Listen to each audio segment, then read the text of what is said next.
After achieving Super Saiyan 5 as well as complete mastery over Primal Instinct, Vegeta is pretty much on the same tier as people like Zalama, truly the pinnacle of what a Saiyan can achieve. But there may still be another level out there. Can our Saiyans get much higher? Can we get much higher? Well, in the previous part of What If Goku and Vegeta Wished Their Tails Back, we saw a glimpse of the future. Zykor and Kale's Saiyan baby, Karies, is there. Something bizarre happened that triggered the end of the multiverse as we know it, and Karies is now left all alone. For the sake of context of all of this, Vegeta used his mastery over Primal Instinct to redirect the first God of Destruction's imperfect Primal Instinct to Karies on the night he was born. Not to mention, Karies is Zykor and Kale's son. Really not a normal Saiyan baby in the slightest, but for things to go this wrong, just what the hell happened? Definitely be sure you guys go check out the previous parts of this What If you haven't already. We've already flown through most of the story. We're like 20 parts in right now, and now it's time for the aftermath of what happened in the future. Vegeta wants Goku to master Primal Instinct as well so that he can finally have a rematch, but Goku isn't really in a hurry for some reason. He wants to take his time figuring out what can be considered the most broken power-up in multiversal history. Keep it in mind that Primal Instinct was illegal for a long time. Zykor spent 1,000 years in non-existence just because he went a little too wild with his immature Primal Instinct, but now that the Grand Priest has seen the completed form of this technique, thanks to Vegeta, it's a little bit more laid back. The multiverse is on the verge of evolution, or so the Grand Priest believes. Then there was Frieza. He was enslaved by Beerus after his rematch against Vegeta around 9 months ago and getting one-shot by him with Primal Instinct. Vegeta has recently freed Frieza from his mental slavery though, so now Frieza is out and about around the universe again. Unfortunately, it's near impossible for him to reach the same level as Vegeta, and this is exactly what's hindering Frieza from making progress. He's experienced Vegeta's strength firsthand. His own body and soul knows that it's impossible to win against him. Frieza may consciously try to evade those fearful instincts, but he can't get rid of them, and because he can't do that, he's unable to make the same kind of exponential progress as he used to. Yeah, he's been freed from his mental shackles, but from now on, his dynamic with Vegeta is always going to be that of a king and a slave, for lack of better words. Goku soon leaves on a journey across the multiverse as well to figure out Primal Instinct himself. Vegeta stays behind on Earth as it's about time he starts spending some time with his family, especially since Trunks wants his dad to train him. Now, during Goku's adventures in other universes, he meets all kinds of warriors. None are strong enough to be an actual challenge, not even Jiren in case you were wondering, but he still somehow ends up having a good experience every once in a while. And every time Goku uses his imperfect Primal Instinct, he starts developing a conscious feel for it. If there's one advantage he has, then it's the fact that he's already seen Vegeta do it, so now all he has to do is get to the same level, and we already know that Goku really only has to watch somebody do a technique to kind of more or less learn it himself. When Goku started this journey, he moved from the 7th universe to the 8th, and then the 9th, and so on and so forth. He keeps moving forward until finally he completes a full circle by reaching Universe 6. Of course, he makes sure to pay a visit to planet Sadala along the way, where Karies is now 1 year old. Yeah, Goku has been traveling around the multiverse for an entire year at this point. He's quick to sense a sinister aura oozing off of Karies though, so he asks Zykor and Kel about it, but they aren't too sure what he's talking about, so this leads Goku to believe that maybe he's the only one that can sense this. This means he's getting closer and closer to actually achieving mastery over Primal Instinct, and it also means that if left to go on a rampage, Karies could do some serious damage. If there was some sinister aura oozing off of him, then that means he's been unable to consciously control the Primal Instinct. I mean, well, there's not really much you can expect from a 1-year-old, but remember, this 1-year-old has Primal Instinct of a destroyer who spent an insane amount of time in exile because of this ability. Upon sensing this, Goku uses instant transmission to go and get Vegeta just to make sure there's nothing weird going on here, but there definitely is. Whenever someone normal holds Karies, he makes regular baby sounds, but whenever Vegeta tries to hold him, the child stays completely silent. I'm not too sure about this, Vegeta. Why did you put such a heavy burden on my child? You could have just redirected it to me or even Goku, Zykor asks. Relax. From what I see, I can tell Karies is going to be just fine. That strange aura that he's oozing off is a result of his body trying to adjust to the primal power. Soon, he'll become a person who isn't bound to anything, a being that surpasses even myself.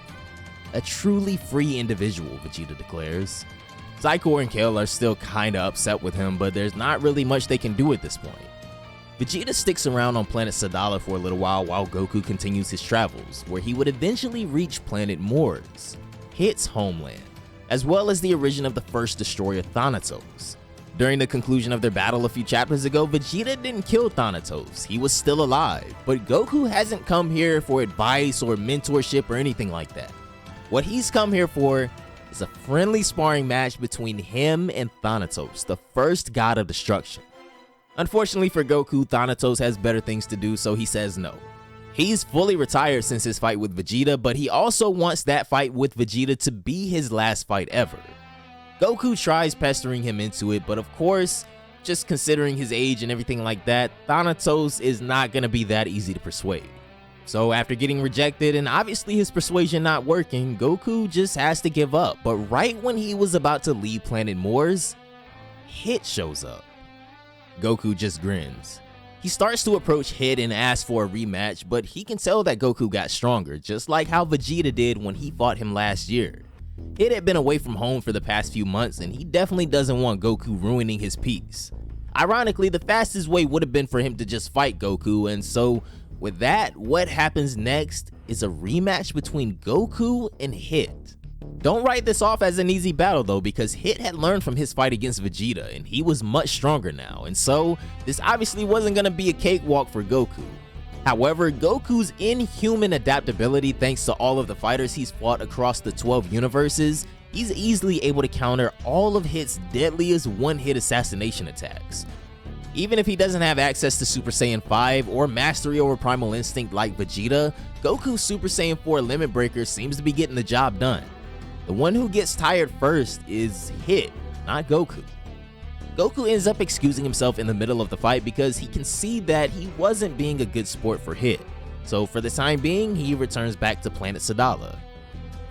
Yo, Vegeta, I just had a rematch with Hit, Goku says. Must have been completely unproductive because you're still the same as before, Vegeta replies, hinting at how Goku still hasn't mastered Primal Instinct or transformed into a Super Saiyan 5. Aw, come on, you know it's eventually gonna happen, right? What's the rush, Goku asks. Vegeta thinks about how if anything goes wrong, he'd need Goku to revert the situation back to normal again, but then again, it's not like he can actually say this out loud.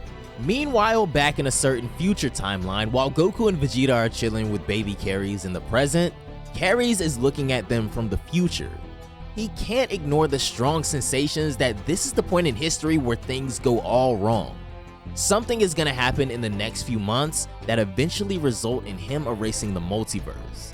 Carries wants to come to this point, but he can't find a route that takes him to the past. So not only is he alone in infinite nothingness, he also can't find a way to return to the past, so he's just kinda sitting here like when Zeno erased the future timeline. Still, Carries continues observing. Last time he remembered Vegeta, this time he remembers Goku as well. He doesn't remember him as Goku though. He remembers him as the Super Saiyan 5. Chills run down his spine the moment he recalls this. Then there was the Grand Priest. His Omni precognition stopped working when Vegeta became Super Saiyan 5, but now Carries is peeking at his memories from the future. There was enough of a link between the present and the future for the Grand Priest to use his own foresight. It is his job to make sure everything is going well in the multiverse, so when he looks into the future and finds out how everything has ceased to exist, you can probably imagine the shocked expression on the Grand Priest's face. An ominous future. I knew it. There shouldn't be exceptions for Primal Instinct. The Saiyans must be taken care of right now or else it'll be too late, the Grand Priest declares. He goes to consult Zalama on the matter and then prepares to leave. Though thanks to his Omni precognition, a path has opened up between the present and the future. Carries can now use this path to come to the present, so he tries but fails again. The path is there, but it's a one-way trip. Someone like Vegeta can come to the future through this path, but until Vegeta or perhaps Goku transform into Super Saiyan 5, there won't be a source for Carries to reach for. He'll continue to drift into more and more emptiness while spending time with the only form of entertainment he has, which is watching his own memories. Goku and Vegeta take Carries outside back in the present. They throw him up high in the air, but rather than falling down, this kid just started flying and immediately flies towards the moon. No sense of danger whatsoever. When Goku flies to stop him, Goku notices that for some reason, he simply can't get closer to the kid. The distance between them remains the same no matter how fast he flies. Primal instinct already, Vegeta says. He couldn't contain his excitement. But even Vegeta had to pause and bring the baby back down from the skies when he saw a vision of the future. He sees the same thing we all saw. Vegeta sees the 16-year-old Carries just floating around in the infinite emptiness left behind by the death of the multiverse.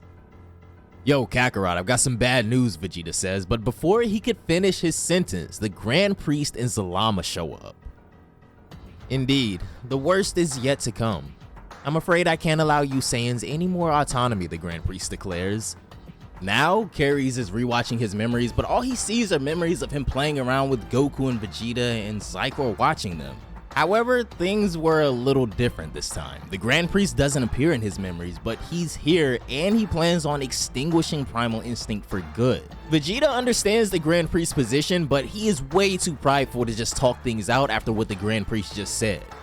So now, as hopeless as it may seem, there's no other way around it. Vegeta has now found himself in a battle against the Grand Priest, but he takes that leap of faith, and before we know it, Vegeta has transformed into the legendary Super Saiyan 5 again. And just like that, one of those paths that we mentioned earlier emerges for Carries to come to the present day. Unaware of the fact that the Grand Priest is on Sadala, Carries takes the path and pulls up to the scene. Now, neither Vegeta nor Goku, not even the Grand Priest, could have imagined what's about to happen next. The moment Carries steps into the present, the multiverse around them begins glitching. Just like how the multiverse got erased in the future, the same thing was about to happen in the present. The question is, will Vegeta or even the Grand Priest be able to stop the destruction of the multiverse in time?